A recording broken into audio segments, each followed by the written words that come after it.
Have you ever lost something so small its absence makes the whole room go quiet? A key, a child's coin, and found yourself listening for the sound that used to fill the gap? It is a curious fact that the name Atlantis performs that same small disappearance on a larger scale, familiar, luminous, and oddly hollow when you press it with your thumb.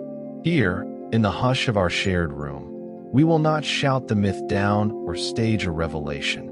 We will fold it open like a damp map, smell the vellum, feel the tide clock's slow turn, and let the story show its stains. Begin by settling.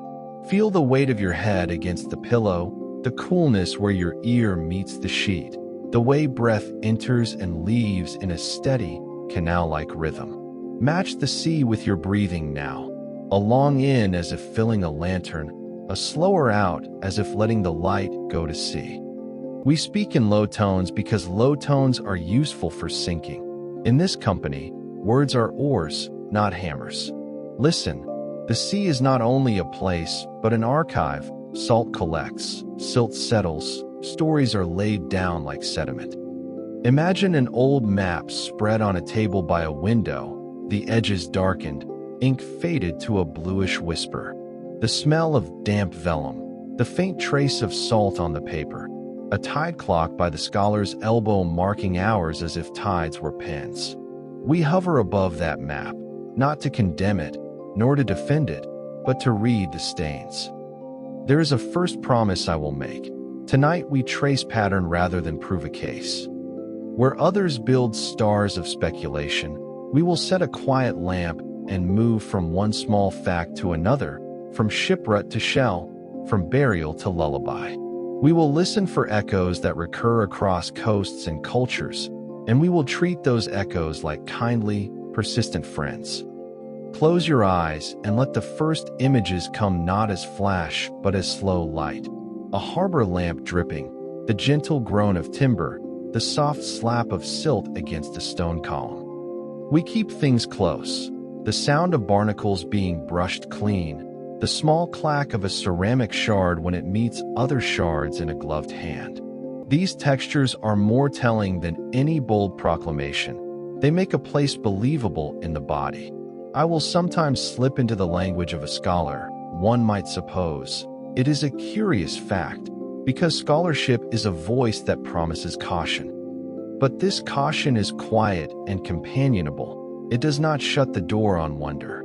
Indeed, wonder is the engine of tonight's work, melancholic wonder, intimate curiosity, peaceful surrender.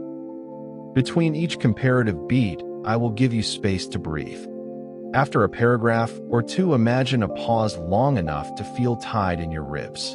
Allow a silence that might be 3 tides long, or simply count 3 deep exhalations and feel your body sink deeper. We will use these pauses as small anchors so that thought does not run ahead of the body. Think for a moment of an old harbor on a winter's morning. Nets folded like sleep, boats bowed like elders, a single gull's call folded into the low machinery of the quay. The harbor will become an emblem, not necessarily the lost city itself, but a place where memory and water meet and bargain. Our gaze will float along the quay, catch on a carved lintel, rest on a mason's thumbprint smoothed by salt. Human scale always present. We will also keep quiet about certainty. There is comfort in humility. To say we do not know is sometimes the kindest narrative move, because it allows room for the listener's own small imaginings. Tonight's arrangement is generous.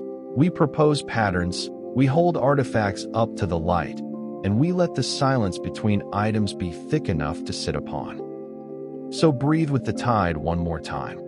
Long in, think of filling a shallow bowl with sea light. Long out, imagine tipping it and watching the reflected map dissolve. Let the arms and shoulders soften. Let the tongue release its teeth. We are companioning a myth, not prosecuting it, and that gentleness should be felt as much in the body as in the ear. In the coming sections, we will move from this hush into method and story.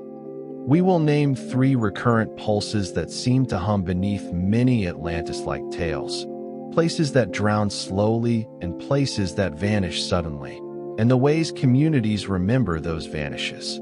For now, remain in the sound, the scholar's careful breath, the soft creak of a tide clock, the tiny ringing of a bell that has forgotten its owner. Hold that bell, if you like, not in the hand but in the imagination. Let its tone be small and steady. We will return to it. For now, allow your mind to unclench around the need to know, and instead curl toward the pleasure of listening. Soon we will walk the shore together, but first we let the sea's surface settle and the air cool. Let the body register the small precisions, the way salt clings to the hairline, the slight cool behind the knees, the soft geography of sheets. Imagine the scholar dipping a finger into a basin of seawater and touching the ink on the map, a deliberate, reverent motion, and think how such slow gestures collect into a culture's long memory. We will move with patience, not urgency. Our steps are measured, our curiosity is low-lit, and every observation is offered as a pebble dropped into a deep pool hose. We begin in a small room of sound. The soft click of an abacus bead like a distant shell, the muffled turning of an old clock, the gentle scuff of a foot on a wooden floor near a window that smells faintly of brine. One might suppose that scholarship demands bluster. It does not. Instead, it prefers the clack of small tools and the hush of deliberate listening. We will explain our method plainly, not conjecture piled high, but gentle comparison, not a single grand claim, but a chain of quiet correspondences. We trace patterns by touch, by texture, by the tacit vocabulary of objects. We notice similarity, we imagine continuity, we hold each parallel up to the dim light and ask what it might mean. We trace, we notice, we imagine, a soft litany like a net over calm water. Listen for the types of evidence that will surface like buoys across the chapters ahead. First, sunken harbors, engineered places where human hands once cut stone to catch a tide, now often seen beneath blue-green water. Second, tsunami burials, sudden layers where a shore's ordinary life lies still, pottery half exposed in sand. Third, submerged rituals, spaces where song was once sung over stone. There is a small humility in handling such tokens. We will keep provenance close to our lips. Who found the shard? Where it lay? Which tide might have nudged it? These are the scholar's particulars, and they ground wonder in the body. For instance, when a diver reports a row of stone anchors off a cove, we attend to the anchor's spacing and patina. When a village remembers a song about a night the sea ate the fields, we hold that song as we would an old ledger, evidence of feeling and practice. Imagine now the soft domestic sounds that accompany a coastal scholar. The low footfall as one moves between shelves, the whisper of turning pages, a pen laid down, then picked up again. We will practice that modest domesticity in our narrative rhythm, small noises, small observations, and the deliberate slowing of pace. These domestic sounds are our method. They temper surprise with patience. Myth circulates not as fancy, but as social memory wearing a weathered coat of story. It records trauma as much as it records art. A wave that moved a pier inland will be retold as a vanished harbor. A burial cut by sand might become a tale of people who slept and never woke. There is no malice in the telling, only human attempts to make the world legible. Throughout this gentle framing, I will offer short, repeated invitations to your body. Feel the soles of your feet on the bed. Sense the small expansion in the chest when you whisper the phrase, "we trace." Let your shoulders drop each time you hear, "we notice." These micro-cues are our way of merging intellect with somatic calm, the scholar's mind and the sleeper's body in alignment. Note, too, that we will stay away from bright, sensational verbs. We will not uncover in capitals. We will not expose, as if discovery must be violent. Instead, we will attend, record, linger. Such verbs cushion adrenaline and invite the listener inward. The aim is gentle comprehension rather than theatrical revelation. Practically, we will describe sound before map. The creak of timber, silt settling, a diver's ping. For tsunami burials, a child's shoe half buried. For submerged rituals, chants flattened into body. You should now feel oriented to the things we will listen for. Keep the mantra, we trace, we notice, we imagine, as a soft lull. Let the scholar's domestic cadence guide you. Small observations, patient breathing, steady curiosity, and soft attention. Rest the jaw now. Breathe in as if drawing in the scent of vellum and salt. Breathe out as if setting a net gently upon still water. Keep your attention soft as a palm and let curiosity sit like a small, warm stone in the heart. In the next part, we will begin to follow our first strand in earnest. The pattern of places that sink slowly, the quiet testimony of harbors, quays, and the stone grammar that remains when the tide has rewritten the shoreline. For now, remain companion to the small clack of our abacus, the slow tick of the clock, and the low sound of someone making notes by lamplight. We lower the light now and imagine a lantern's pulse seen through water, dim, magnified, its ribbed glass breathing as if lungs had learned to float. That pulse is our slow metronome in this section, a sonar-like heartbeat that measures not distance but attention.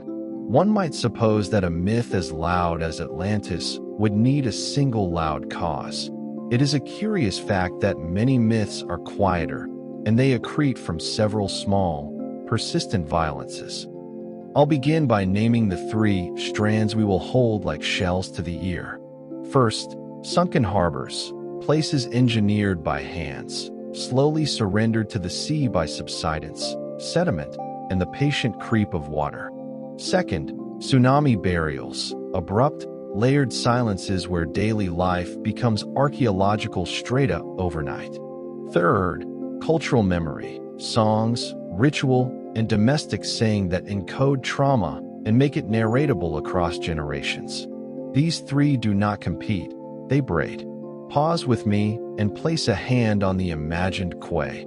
Cool stone, the grain of masonry under the fingertips, the salt line like a faded hem.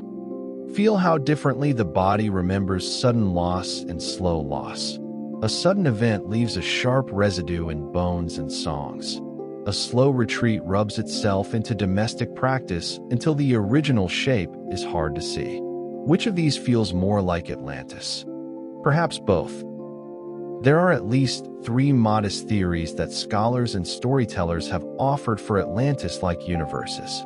1. The patient return, slow inundation and gradual abandonment, where fields drown, houses sag, and people relocate in phases, leaving places to be forgotten. 2. The sudden inlet, rapid geological change or tsunami that rearranges coastline in a generation, leaving a clear dramatic memory of a single night.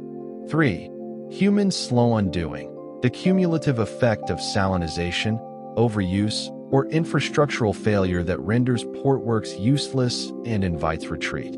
Each theory names a different tempo of loss, and tempo matters for how a community remembers. We do not need to choose. The world is often hybrid. For a single coastline, the patient return and the sudden inlet can both be true at different times.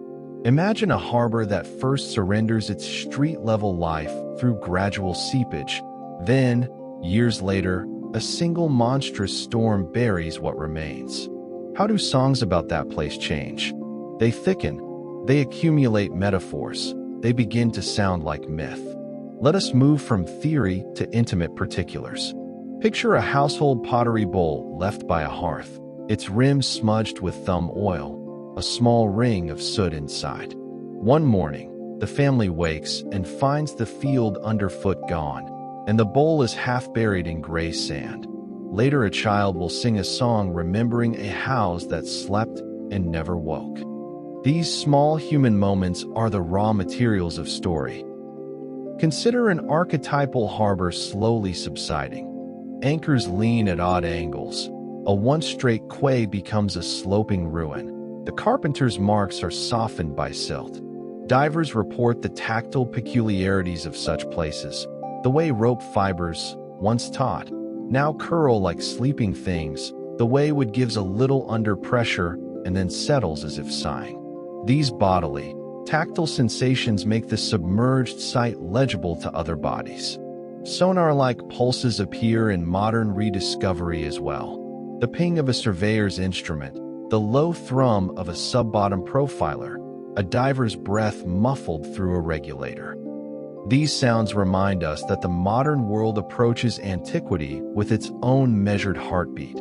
The instruments translate the buried landscape into patterns visible to us. We should hear that translation as an act of care, not conquest. Scholarly aside, it is useful to attend to scale here. When a fisherman remembers a night the sea walked over the fields, that phrase compresses a landscape into an action and makes it transmissible. When an archaeologist sees a layer of mixed flotsam and domestic pottery, they translate. Both translations are true in their own registers. Song translates emotion, science translates event. Our job is to listen to both. The inner chamber moment occurs in many of these tales and is often the locus of that tender, unbearable image. So imagine now that we enter a submerged chamber together. The water around the chamber is not black, but a deep, slow green. Light comes through as if the room breathes. We move without haste, our fingers trailing along a lintel that remembers the smith's thumb. The chamber smells faintly of salt and oil. The acoustics are woolly. Every sound is softened as if wrapped in cloth. There, on a shelf where a candle once stood, we find a single object, small, rounded, ordinary, a carved wooden peg, a child's toy smoothed by handling, a button with a faintly impressed motif. We lift it carefully. Our fingers are reverent and slow. The object's edges are worn, and within its creases we can almost feel the press of a small palm. This is the artifact that converts scale into intimacy. It is not proof in the legal sense, but it is proof in that the human heart recognizes. Ask yourself, why does finding a toy change the tenor of a ruin? Because a toy insists upon life lived, upon interruption. A child's toy says, plainly, that someone loved and was loved here. That tenderness resists tidy explanation and becomes the emotional core of the mythology. In the chamber, we press the toy to our ear and hear nothing but the soft suggestion of a lullaby. Now consider the way stories mutate when they travel. A tsunami burial in one place may be retold a generation later in a different tongue as a cautionary tale about pride. A submerged harbor in another coast becomes the metaphor for lost knowledge. The particulars shift, but certain motifs recur like a chorus: a light that went out, a city that slept, an elder who walked away into the sea. These motifs are mnemonic scaffolds. They help memory travel. We will also attend to signs in the landscape: a tilted pier, an old seawall now inland, a line of trees that stop abruptly at a pale scar of sand. These are physical indices that make myth credible to other senses. When a child grows near such a scar and hears an old woman claim, "This was shoreline once," the child's imaginal map accepts a framework into which stories fit. There is a particular tenderness in how communities ritualize loss. Sometimes the ritual is practical, moving seed stores higher, changing planting seasons. Sometimes it is performative, an annual song, a carved stone left at the headland, a salt-hushed prayer for return. These practices preserve not just facts but effect, humility before a larger agent, a low, communal acknowledgement that the shore is a variable master. We must also admit an ambiguity hook. When multiple coasts tell similar stories, is that coincidence, common cause, or cultural contagion? The answer is not tidy. Some parallels arise from shared physical processes. Some spread via seafarers carrying stories. Some are independently invented responses to similar fears. That ambiguity is not a failure. It is an invitation to tenderness. Before we finish this section, I will offer a small exercise to orient the body.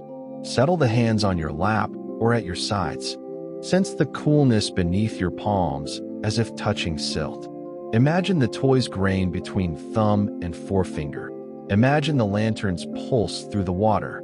Breathe in for 3 counts, hold for 1, and out for 4. With each exhale, think the phrase, "We follow the pattern." Let that phrase be a small, steady bell in the chest. It may comfort you to know that cultural memory is not static. It reshapes with technology and language. Consider how a gull's cry might have been earlier a wind-sung omen and is now recorded as a field recording played in a lab. Consider how the sonar ping that reveals a ship's timbers becomes itself a modern metaphor for finding the past. What was once oral hymn may be notated and placed in an archive where another kind of listening takes place. And so we learn to hold multiple temporalities at once. The child's toy that insists upon private time, the song that conserves a communal night, and the scientific ping that makes a map appear. Each register contributes to the chorus. We will let them all sing together, softly, as we proceed. Now allow the lantern's pulse to slow with our breath. We let the quay slip from the mind's grip and enter, together, the slow architecture of a drowned harbor. Imagine timber piles, once stacked with purpose, now softened at their ends by the patient abrasion of silt. Imagine the long, vertical teeth of a breakwater, their mortars softened into a seam of silver algae.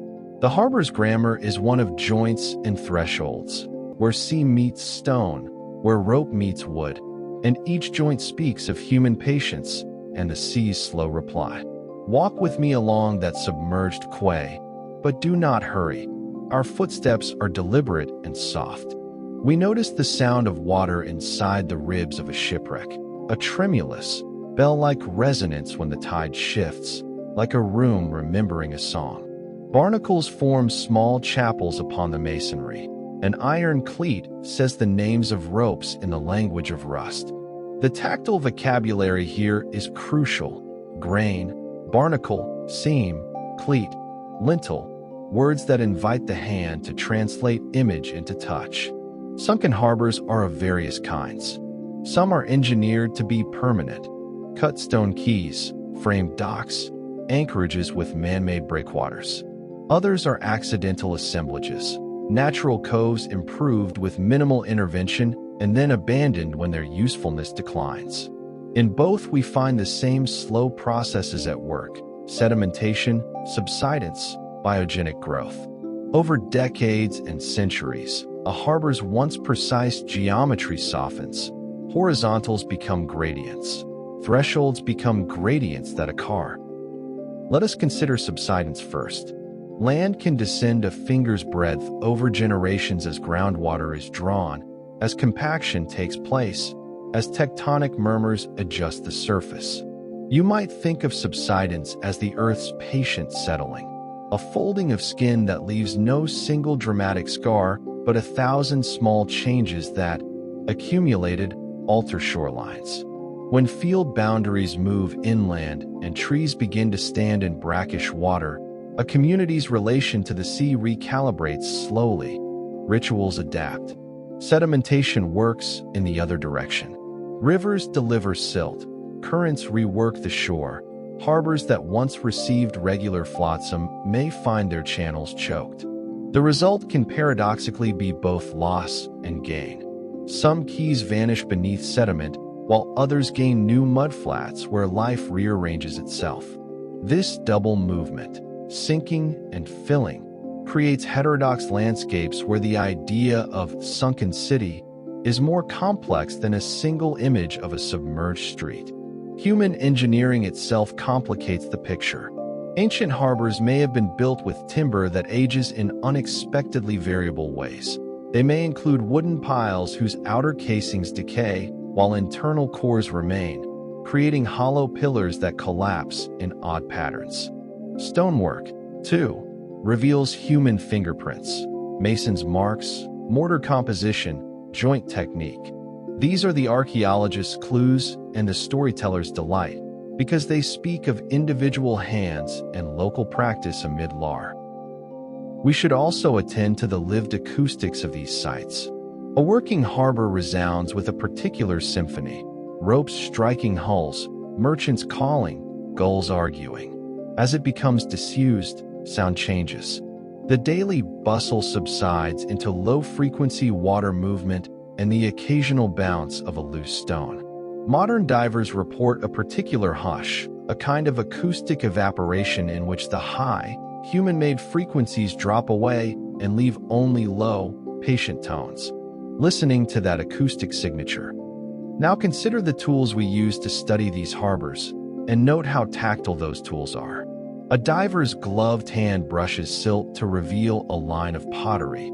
A coring device extracts a column of layered mud that reads like a book of tides. An aerial photograph shows rectilinear shadows that hint at buried keys. A sonar profile translates submerged voids into pale ribbons on a screen. Each instrument has its own voice. The coer's ping, the diver's exhalation, the drone's quiet whir, and these voices lay. But the human story within these harbors is what commands tenderness. Imagine a merchant's ledger, its edges softened by salt and thumb. Imagine a rope-scarred threshold where children once played. Imagine a lampstand knocked askew and forgotten.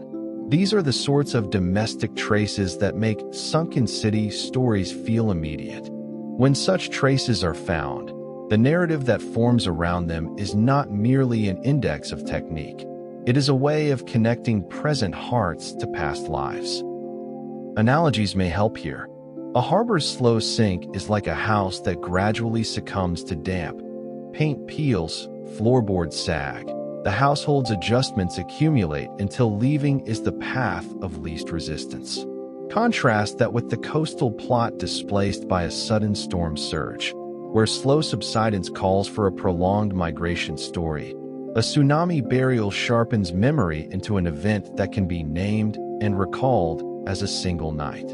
Both processes, however, can operate on the same coastline at Diffur. It is useful to return to a sensory anchor, the image of a harbor lamp slipping below the waterline. Hold that image as an exercise. Picture the lamp's glass catching the last of a sunset and then the surface smoothing, swallowing the light in a shallow, considerate way. The lamp does not explode into narrative. It fades, and the fading leaves room for 1,000 small stories to gather around its absence. That absence, more than any map, fuels the mythic imagination. We must not ignore human adaptation. Communities do extraordinary work to manage changing coasts. They re-level wharves, build new seawalls, alter sailing routes, breed salt-tolerant crops. These human responses are daily and subtle. They accumulate as cultural practices that the next generation may translate into song. When a choir sings at the harbor's edge each year, they are not just remembering. They are performing a collective adaptation. This performance can be mistaken, by later ears, for ritual.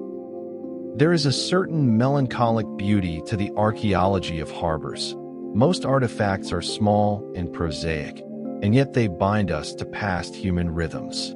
A shard of amphorae with a smudge of oil, a loop of rope with a maker's knot, a carved threshold with a chisel mark. Each is a pixel in a larger, soft focus image. When these pixels are gathered, they form a pattern, an argument not of legal certainty, but of plausible life. Let us end this exploration with a brief, quiet exercise to steady the body. Imagine the slow groan of a timber settling. Breathe in for 4 counts as you name grain. Breathe out as you name barnacle. Repeat this 3 times and allow the words to act as an anchor, softening thought and returning attention to sensation. We will leave this harbor now, our hands damp with imagined silt, and take with us a small, patient comprehension that sunken harbors are not simply spectacles but slow palimpsests where human care and marine time intersect. In the next section, we will examine the other tempo, suddenness, and how abrupt events write themselves into story in ways that differ from the patient grammar of keys and thresholds. There is a soft silence that precedes many coastal ruptures, a lowering of the world's obvious sounds as if the sea were holding its breath in sympathy. And it is this hush we will attend to now. We speak of sudden events with care because suddenness elicits adrenaline even in the listener. Our aim is to translate shock into measured attention, to let description be a slow hand on the shoulder. Imagine the moment before a great wave arrives. The gulls go oddly quiet. The dogs stop at thresholds. A child's game halts mid-sentence. The air tastes of iron and salt. Light seems flatter, as if the world has briefly chosen to remove highlights. In some traditions, such a pause is remembered in song as the night, when the sea listened first. We frame the pause as a kind of cultural intake of breath, an anticipatory silence that will later be legible in story. When a tsunami or storm surge occurs, the immediate record is often physical and abrupt. A domestic space is rearranged in one night. Pottery is overturned, silt deposits blanket doorsteps, stored grain is salted, and sometimes human bodies are displaced and later interred in hurried mass burials. Yet we will avoid gory specifics. Our attention goes to texture, the thin layer of fine sand that settles over a threshold, the way a pottery rim pokes through like an island. These tactile details are quiet beacons for memory rather than spectacle. Consider a single, small object carried into this aftermath, a child's shoe, muddied and strangely upright in a swath of gray sand. It is a small punctuation mark in a long story. The shoe's leather is softened by salt. A strap hangs loose like a quiet gesture. When an elder later tells a child that the shore took the boy's play, the child's shoe becomes a mnemonic for absence and for the way families adjust ritual. The object translates catastrophe into domestic terms the community can hold. Archaeology treats these abrupt events with particular tools. We look for taphonomic signatures, sudden, mixed deposits, exotic marine material inland, broken layers that do not match slow sedimentation. Coring reveals abrupt changes in particle size. Bones found in a single horizon suggest rapid burial. Radiocarbon can often narrow the window, but the scientific voice remains gentle. Terms like horizon and deposit are practical, not dramatic, and they help keep the narrative's volume low. A common human response to abrupt loss is ritualization. A community might mark the event annually with a hush, a hymn, or a gathered meal at the edge of the changed shore. These rituals are both practical and emotional. They consolidate memory, instruct the young, and create a shared vocabulary for grief. A storm night becomes a teachable story. Don't fish near the reef when the moon is like that. And from such counsel a mythic outline can grow. We must be careful with language, avoid verbs that assault. The sea does not devour in our telling. It reclaims or rearranges. Such choices are intentionally cushioned. They soften the edge so listeners can engage without sudden arousal. Even when the event itself was instant, the narration can be reverent, allowing pulses to lower rather than spike. Listen to the acoustic shadow these events leave. There is a record not only in earth and bone but in song. Lullabies altered to include a remembrance line. A fisher's chant shifted to warn of caprice. Old women might sing of a single night when the salt came home too quickly. And through repeated performance, such lines become a cultural script. They teach caution and fold grief into daily practice. Salted bread for those lost, a whispered litany at the harbor's mouth. In some places, abrupt events produce physical reorientation. Villages may move inland. Hearths may be resited. A lineage changes the cadence of its ceremonies. Over generations, these relocations become origin stories. We came from the old fields after the night of water. a founding tale that explains present geography and social order. Such movement embeds rupture into civic identity rather than leaving it only as private wound. There is also the way suddenness catalyzes technology. After a severe coastal event, communities sometimes innovate. They breed salt-resistant crops, raise communal granaries, build seawalls. Those responses become part of cultural grammar that future listeners will find in oral accounts. A song that says, "We planted on the rise," can be both advice and a refracted memory of a year. Remarkably, sudden events can compress time in the cultural imagination. A coastline's history that might have been spread over generations condenses into a single, teachable night. That compression makes for a memorable story and also means the event travels between communities, a compact narrative device. But compactness can efface complexity. When we compress, we lose slow processes that were already at work. Our task is to hold both rhythms at once, the abrupt and the gradual. Let us make a small, embodied practice here. Rest your hands at your sides and feel the slight prickle where the sheet meets your skin. Breathe in for 4 counts, imagining a pale, flat light. Breathe out for 6, imagining a thin rim of sand settling on a doorstep. Repeat twice. With each exhale, think the phrase, "We hold complexity." This practice steadies sensation after the mental rehearsal of suddenness. Finally, note tenderness in record-keeping of abrupt events. Often the archaeological traces are accompanied by small acts of care.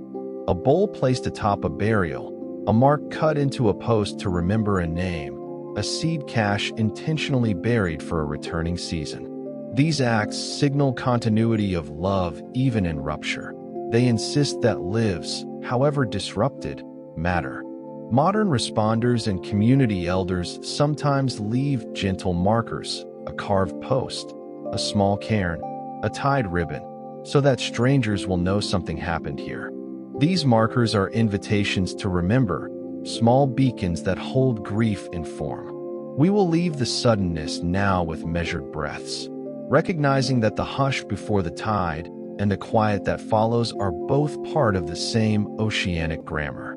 In the next section, we will knit comparative case studies across shores, allowing the varied timbres of different seas to speak together in a single, low chorus. We let 3 seas speak together now. The Mediterranean's low, salt-hushed voice, the Atlantic's wide, slow exhale, the Indian Ocean's long, patient susurrus. Imagine pressing your palm to a map where these seas are overlaid, their edges feathered. You feel different textures beneath the skin of paper.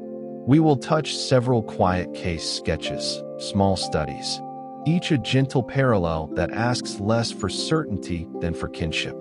Begin with a cove where a ruined quay yields pottery and a line of dented anchors.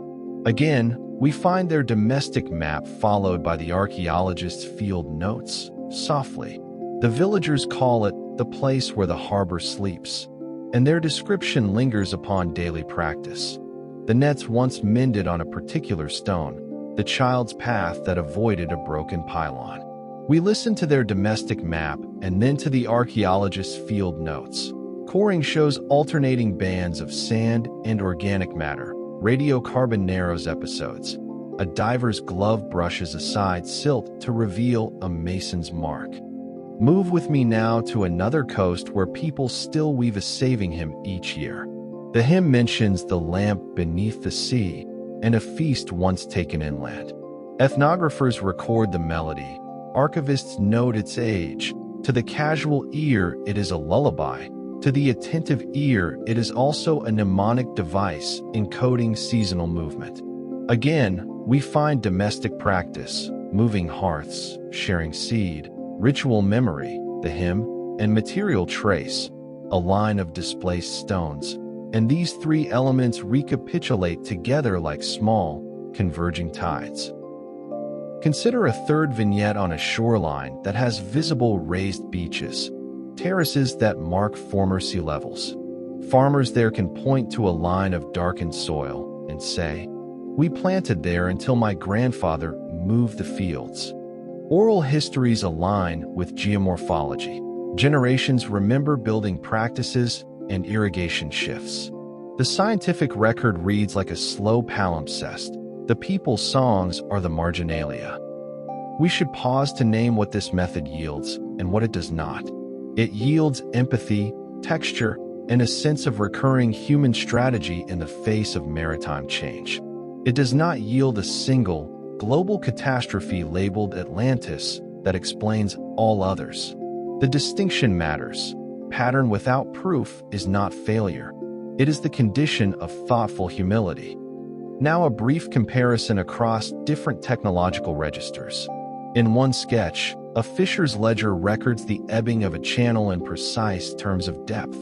In another, a ritual text preserves a time marker in metaphor. In a third, a coring log shows abrupt sedimentation. These records differ in language and apparatus. Depth measurements can be read alongside metaphor. Coring layers can be listened to as the body's way of remembering the night the soil changed. Translation is not perfect, but it is generative. Ask yourself, what do shared patterns do for a listener? They provide orientation in a world otherwise flooded with stray facts.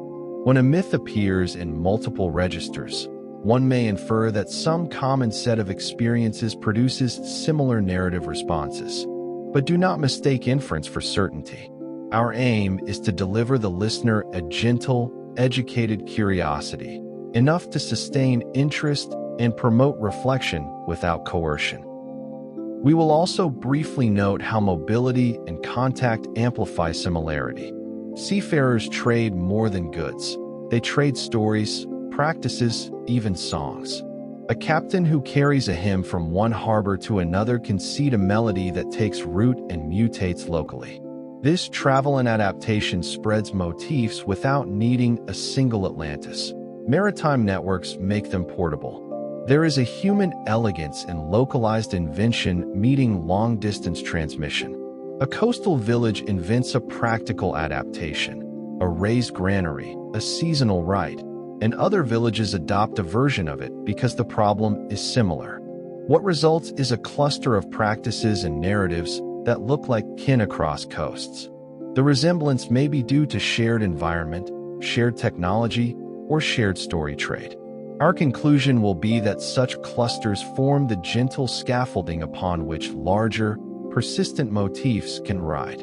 Notice how, in each place, ordinary habits, the timing of planting, the orientation of a doorway, the verse of a song, carry memory forward. Small practices act as living archives that stitch generations to coastline. Let us include a small sensory practice before we continue.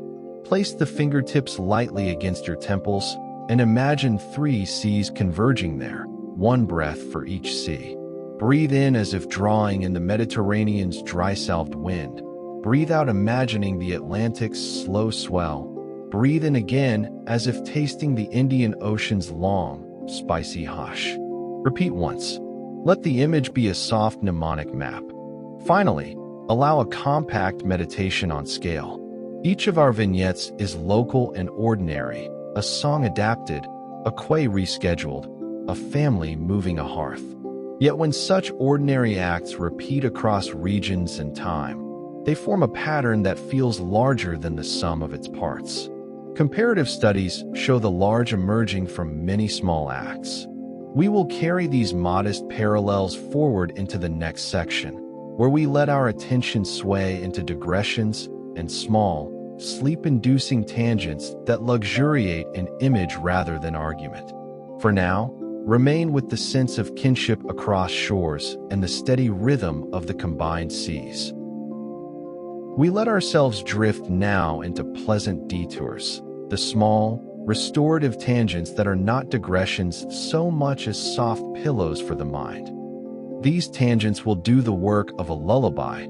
They meander, they repeat, they taste of salt and time.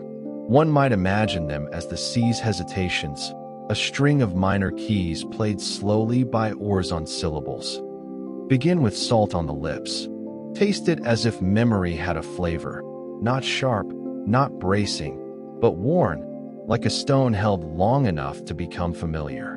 Feel, for a moment, that faint grit at the corner of the mouth and let attention rest there. It is a small, precise anchor. We notice the body's micromaps, the small coolness where the pillow meets the jaw, the slackening around the throat as the wordless tide eases. These details do no work but the tender work of returning the listener to the body. A digression, the sea-worn coin. Hold it, in the imagination, between thumb and forefinger. The metal has become soft-edged. A design has been altered into a suggestion of pattern. Perhaps a hole was bored in it, and it once dangled from a child's string. Perhaps it sat in a pocket for a life, and then was lost. The coin is a comfortable object of speculation because it insists on particularity while refusing finality. It is small, transportable, endlessly turning in thought like a pebble in a shoe. Consider the slow chalking of tide lines on a harbor wall. Each chalk mark names a memory. The year of the long winter, the season of the drifting reeds, the night of the bright moon. The marks are practical, but they are also poetry. They are a layered palimpsest of speech turned into a visible rhythm. We might trace one line with our finger and say aloud, as a soft ritual. Again, we map. Repeat the phrase and feel how language itself becomes a ballast against drifting thought. There is a pleasure in cataloging the small, sentimental objects that attach to coasts. A netsman's thimble, a salt-stiffened scarf, a child's whistle ringed with incrustation. These items are tactile memories. They invite a listener to build a miniature museum in the mind, and then allow the exhibits to settle into a drawer labeled "Not Urgent." Creating such a museum is an act of gentle custodianship rather than academic hoarding.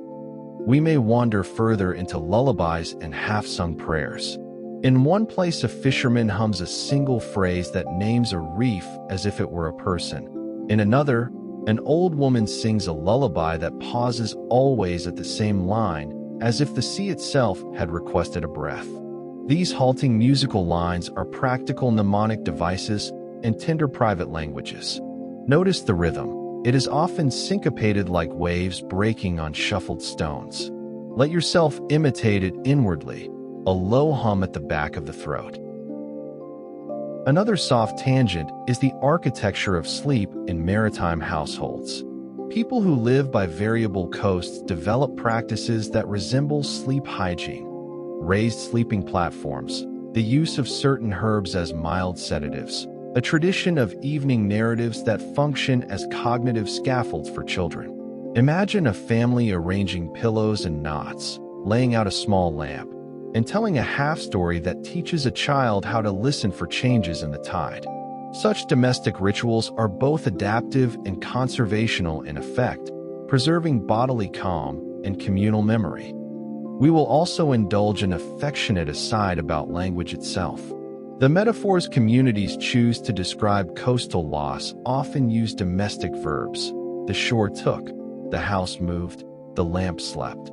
Domestic language narrows the scale of catastrophe into terms the household can manage. Notice how this choice reduces panic and increases the feasibility of living. There is a psychological economy in small words that make large events digestible. Let us fold in a soft ethnographic observation. People often animate objects by a small practice of naming. A boat receives a pet name. A harbor has a grandmother. A storm is christened and then remembered in the form of a recipe or a refrain. Naming is a human technique for companionship with unpredictability. To name something is to bring it into a social relationship where rituals can develop. Consider the solace of naming and allow it to warm the chest like a small lamp. Return now to tactile imagery. The feel of a rope's sheath under a palm, the tiny teeth of barnacle on thumb, the slack and tension worked into a fisherman's knot. These images are not exotic. They are domestic and precise. Repeat the internal consonances: rope, rough, rest, barnacle, bone, bloom, and notice how the language shapes the nervous system.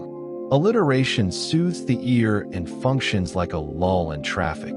Let it be a soft, audible anchor. Another digression, the dream architecture of coasts. When a community dreams together over generations, certain images recur: thresholds, lamps, children's toys, a single named stone. These images are portable and recombinable. They form a dream grammar that makes experiences narratable. Picture a community's collective dream like a folded map passed among neighbors. Each fold contains a fragment of instruction, consolation, and habit. This map is usable in emergency and beautiful in peace. We will also indulge in a brief tactile meditation on sound. Place the hand over the heart and listen not to external noise but to the chest's own baseline. Imagine the soundscape of a coastal night pared down to 3 notes: the tidal susurrus, the occasional gull, and the near whisper of cloth. Let these 3 notes loop softly in the inner ear as you breathe, and allow each loop to ask less of you.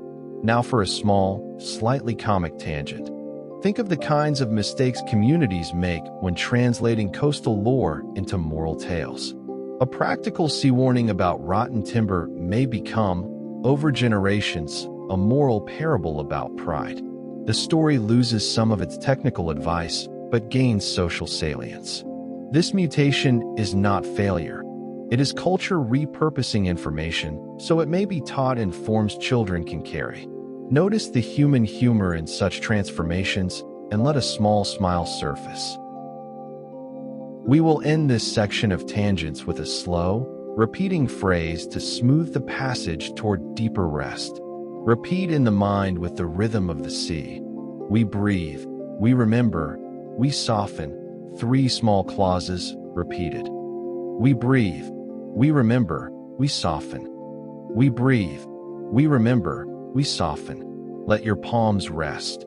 Imagine the coin warming there, the lullaby thinning into a single vowel. Feel the jaw loosen, feel the shoulders descend. Let the mind's eye blur edges into soft maps. Keep the small museum closed for the night. Place each little object into imaginary cloth and lay it on a shelf inside the chest. This is a safe tending. This is our small, shared caretaking. We leave them gentle, remembered, and softly tended always. There is a hush in rooms that handle fragments, the slow footfall, the soft exhale when an object is turned toward light. In this section we attend to material memory, artifacts, soundings, and the archive's gentle grammar. The archive is not a courtroom but a bedside drawer. It holds evidence with the tenderness of a friend. Imagine a trowel, its handle warmed by many hands, the steel tip faintly scored.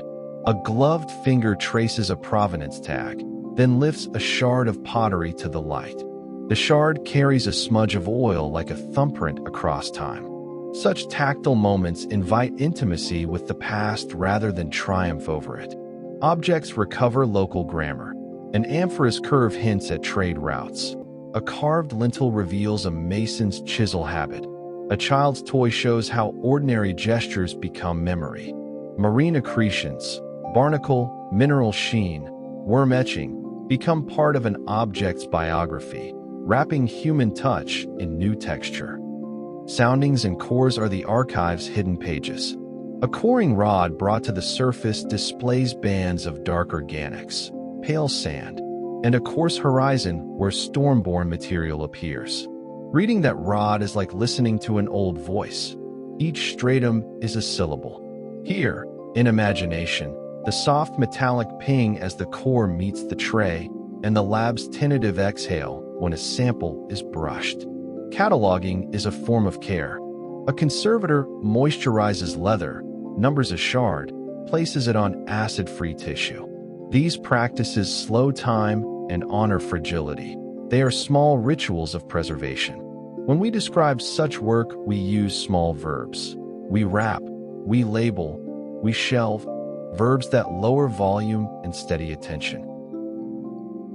The archive holds other presences, field notes smelling of coffee, oral recordings with tremor in the singer's voice, ledgers annotated in hurried hands. Metadata is biography. Who collected a piece and why shapes its meaning. We learn to read the collector's hand as part of the object's story. Conservation itself is tender. Slow desalination baths coax salt from ceramic pores. Soft brushes remove silt without a braiding glaze. Measured humidity becomes a climate for memory. Picture storage rooms as gentle climates where objects rest like people between bouts of wakefulness. These rooms are quiet acts of patience. Sound design for the archive. Imagine a low brush of paper, the click of a camera, the muffled clink of glass vials. Let these noises lie under the voice as annotations, not demands. Their low presence makes the archive tactile and present without asking the listener to move. We should note the institutional frame. Gallery displays assemble narrative. Storerooms preserve potential. In a gallery, labels order objects into story. In storage, items remain open-ended. Both are necessary. One orients the public, the other keeps possibility. This balance is a civic kindness. Ethics belong to material memory. Objects are traces of lives, often moved through difficult pathways. Good stewardship includes correct attribution, community consultation, and sometimes return. Ethical practices shape how cultures remember and honor their past. They are themselves a kind of archive. There is a quiet joy in minute description. The hairline crack that reveals a past repair, the thumb smear that becomes a maker's mark, the shell scars that run a vessel's length like a tide line. These small features tie objects to bodies. When a conservator points out a maker's thumb mark, a volunteer may feel a sudden kinship with a person long gone. That recognition is gentle happiness. Let us practice a brief tactile exercise. Close your eyes and press fingertips together as if holding a tiny shard. Sense its imagined ridge where glaze meets bare clay. Feel its coolness. Imagine setting it down on padded tissue. Breathe in slowly. Hold one beat. Exhale as if laying the object back into its box. These motions teach the hand to be patient and the mind to follow. Finally, remember archives are collective enterprises. Collectors, conservators, singers, and neighbors all contribute. The objects sing softly of daily rhythms, grief, and adaptation. When you picture an amphora or a child's toy, let it be less a trophy and more a companion returned to the shelf with care. This gentleness toward fragments models the gentleness we bring to each other. They remind us that history is intimate, composed of small acts of care, attention, and daily remembrance, and return them with kindness. These practices remind us to be patient, to be careful, to listen, to consult, to return, to record, to share, to pass on, to correct, to honor. These practices remind us to be patient, to be careful, to listen, to consult, to return, to record, to share, to pass on, to correct, to honor. These practices remind us to be patient, to be careful, to listen, to consult, to return, to record, to share, to pass on, to correct, to honor. These practices remind us to be patient, to be careful, to listen, to consult, to return, to record, to share, to pass on, to correct, to honor, and return them kindly, with care. We will allow the archive's low music to recede. Imagine the trowel, the coring rod, the encrusted toy placed side by side and covered with a soft cloth. Breathe with the cloth's implied weight and let the room quiet. There is a low hum to feeling shared, the small, steady companion sound of two people breathing in the dark, and in that hum we hold our next notion. We name it not as doctrine, but as honest company, melancholy and wonder braided with companionship, an emotional seam that steadies the ear. We will name the feelings plainly. Melancholy, a softened grief for what is gone, like a tide mark on a beam. Wonder, quiet astonishment at human persistence, the small surprise of a mason's thumbprint. Companionship, the warm recognition that we are not alone in holding these memories. These tones form a gentle chord that does not resolve into answer, but keeps us steady. Notice the body as we say these words. Feel the chest ease when you hear, "We remember." Let the shoulders drop at tenderness. Feel the palms open at companionship. These somatic cues are invitations. The narrative is for thought and body alike. Melancholy here is honorable sadness that allows a community to pass down a recipe or a song. Wonder is not spectacle. It is the small recognition of craft. Companionship is the practice of naming together, "We keep," which makes memory communal rather than isolating. Imagine an elder showing a child a faded quay line. The child's finger traces it. The elder hums a half-remembered song. This domestic ritual is the work of memory, small acts that sustain continuity without spectacle. Communities distribute grief so it does not crush. They rehearse loss in routine. A plate left empty at a meal, a hymn with a silent beat, a seed placed in higher ground. These practices keep sorrow available and manageable. They teach bodies how to carry absence. There are also civic practices, memorial stones tucked near a path, ribbons tied to a post, a communal ledger where losses and dates are noted in plain, patient script. These public markers provide places for shared attention and practical action. Who will seed where, which crops to shift, who will watch a vulnerable shoreline. Such measures translate emotion into responsibility. There is moral texture here. To feel melancholy is to honor. To let wonder remain curious is to be teachable. To practice companionship is to refuse solitude. These stances determine whether a myth becomes threat or comfort. We must also hold tension. Some will read patterns as consolation, others as excuses for inaction.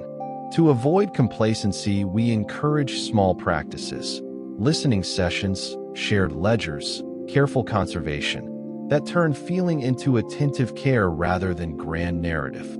Companionship demands action as much as comfort. Try a short practice. Place one hand over the heart and one over the belly. Breathe in for 3 counts. Breathe out for 5.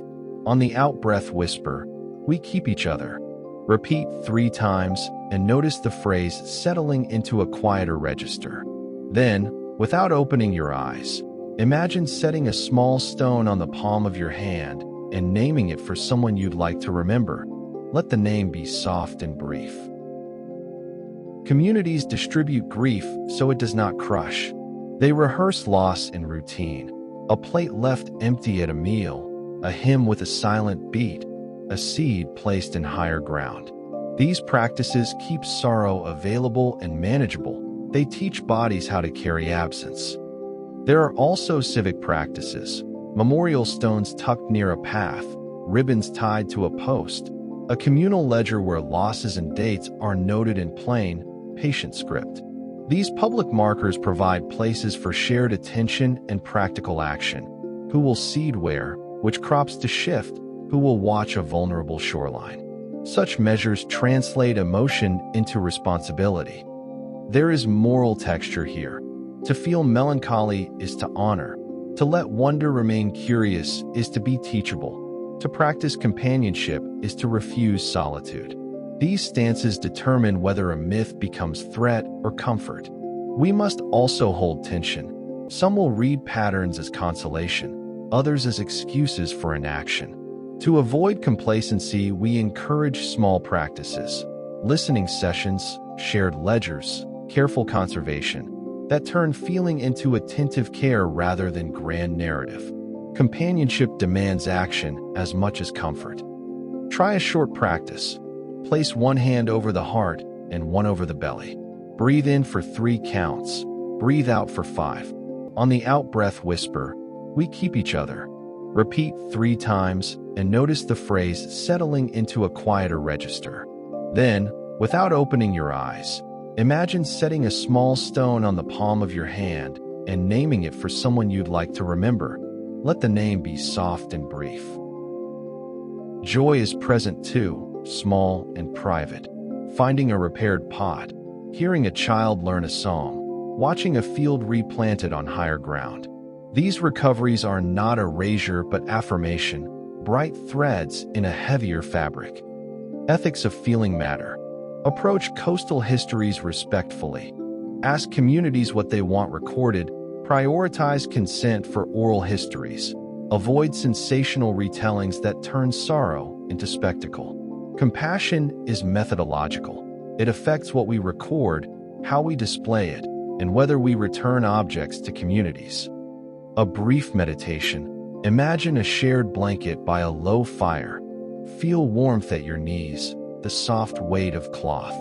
Hear a voice name a stone or a note, and let that small sound wash over attention like a gentle tide, smoothing sharpness into rounded memory. Younger generations shape these feelings into new forms. Teenager digitizes an elder's hymn. A community garden replants an old terrace. An apprentice learns rope work from a netsman and records the knots. These acts translate memory into living practice, ensuring that tenderness becomes technique as well as story. Small acts of repair and learning are a pragmatic hope. They keep culture adaptive and kind, offering modest futures without erasing the past. Return for a moment to companionship's simple claim. We are here together. Say softly to yourself, we breathe, we remember, we keep, and allow the line to become an internal chant, not loud, only enough to steady. We will move next into the concluding pattern, a restful summation that honors ambiguity and prepares the body for descent. For now, rest in this shared warmth and let companionship steady the breath. We close the book not with a snap, but with a softened hush, as though vellum meets vellum and the air between pages sighs. The light lowers a little. The tide clock ticks once more and then seems to forget itself. We are not here to prove Atlantis, nor to unmask it. We are here to trace the pattern and feel its quiet persistence in salt and stone. We have followed 3 gentle strands. We have held the image of sunken harbors, timbers that learned the patience of water, keys that slid inch by inch into a cooler blue. We have touched tsunami burials, layers of sand laid down like sudden linen, carrying pots and pebbles into a shared hush. We have listened for cultural memory, songs that keep a shoreline's outline long after the shoreline has shifted. And what have we found? Not a verdict, not a triumphant map with a red circle. We have found recurrence. We have found that coasts change and that people remember. We have found that stone keeps a record and that stories keep a warmth. This is pattern without proof, a net cast wide enough to hold echoes, not answers. It is a curious comfort to rest in that phrase, pattern without proof. It means we need not strain the mind toward a single shining claim. It means we may sit with fragments, amphorae shards, barnacled lintels, a thumb mark in clay, and allow them to be sufficient for tonight. Consider how ambiguity softens the pulse. When we release the demand to know exactly where Atlantis stood, we make room for the sea's slower wisdom.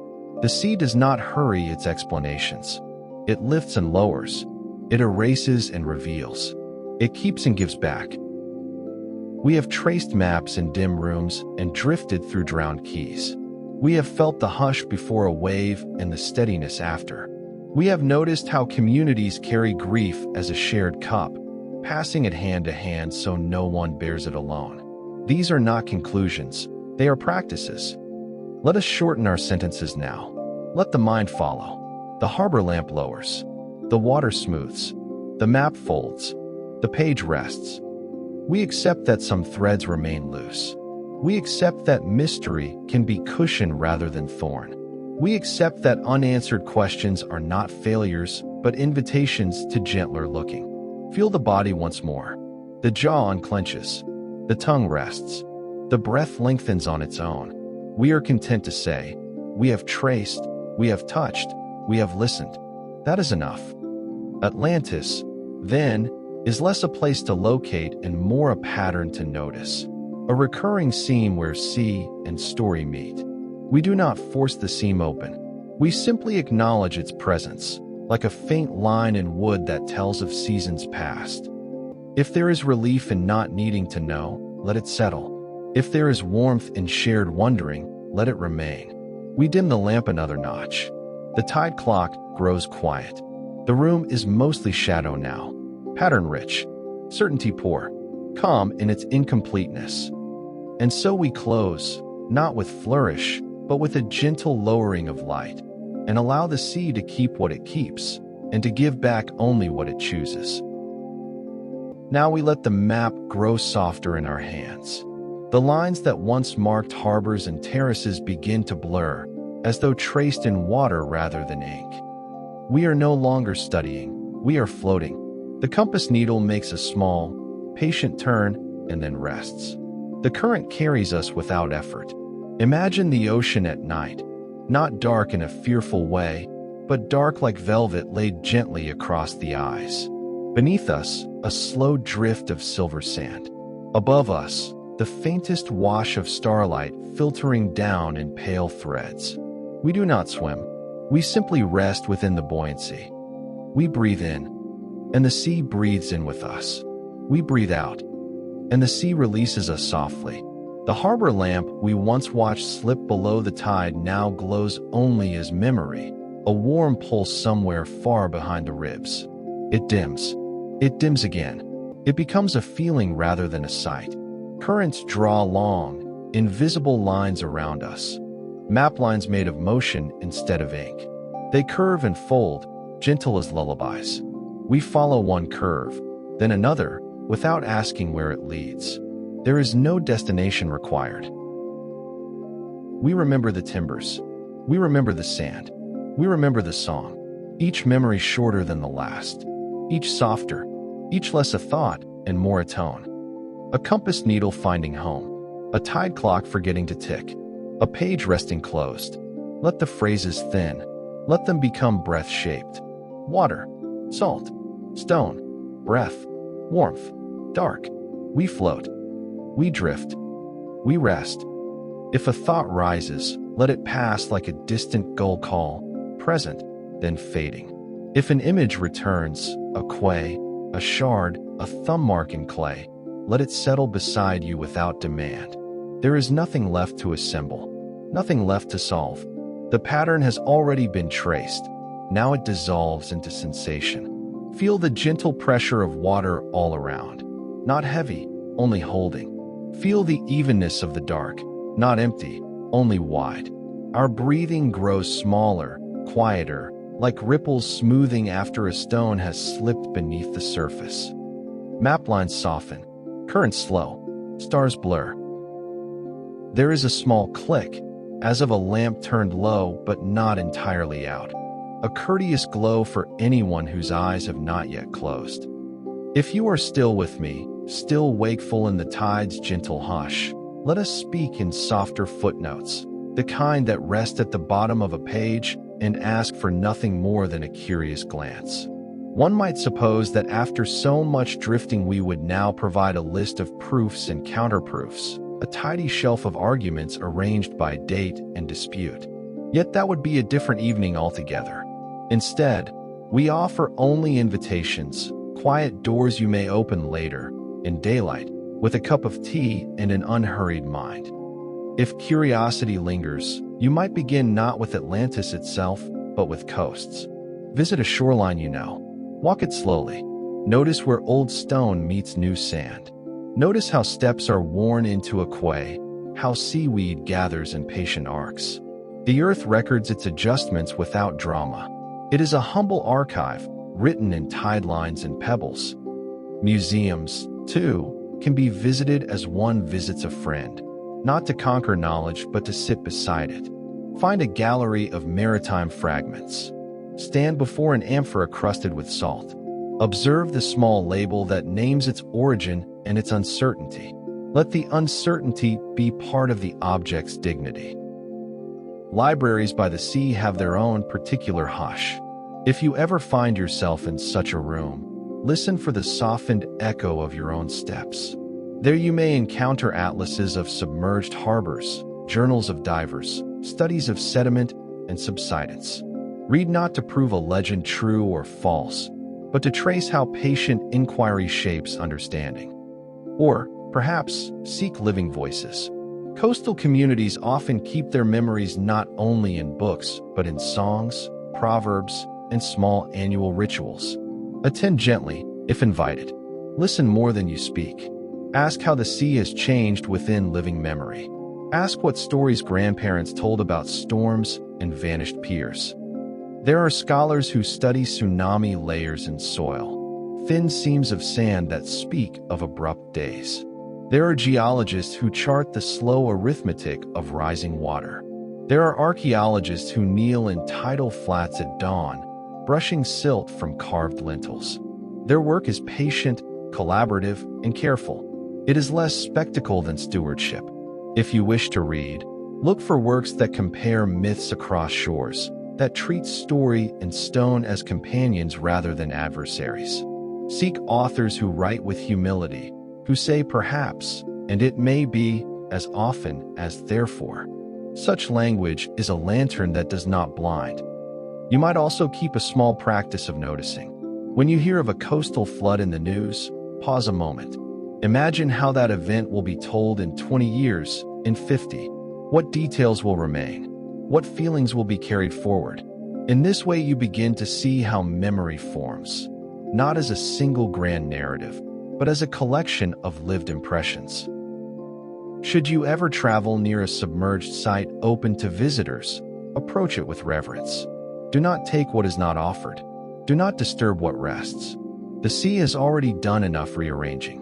Our role is lighter, to observe, to record, to care. And if, after all this, you decide that leaving questions open is itself a practice worth cultivating, then you have already taken the most important step. Ambiguity need not be an ache. It can be a spaciousness, a room with windows on more than one wall. For tonight, however, let these footnotes remain gentle. They are not assignments. They are simply paths that diverge from our quiet harbor, waiting should you wish to walk them. If you have drifted nearly to sleep, let them pass unheeded. The sea does not insist. We have traced patterns. We have held fragments. We have accepted that certainty is thinner than salt air and often just as fleeting. That acceptance is not surrender, but steadiness. So if you are wakeful, carry this steadiness with you into tomorrow's light. Notice a shoreline. Visit a quiet room of archives. Listen to an elder's tide-marked tale. And if you are already half dreaming, let even these suggestions dissolve like foam at the edge of thought. The lamp lowers once more. The footnote fades into margin. The sea resumes its endless, patient breathing. We leave the question open. We leave the map folded. We leave the tide to its turning. And we rest,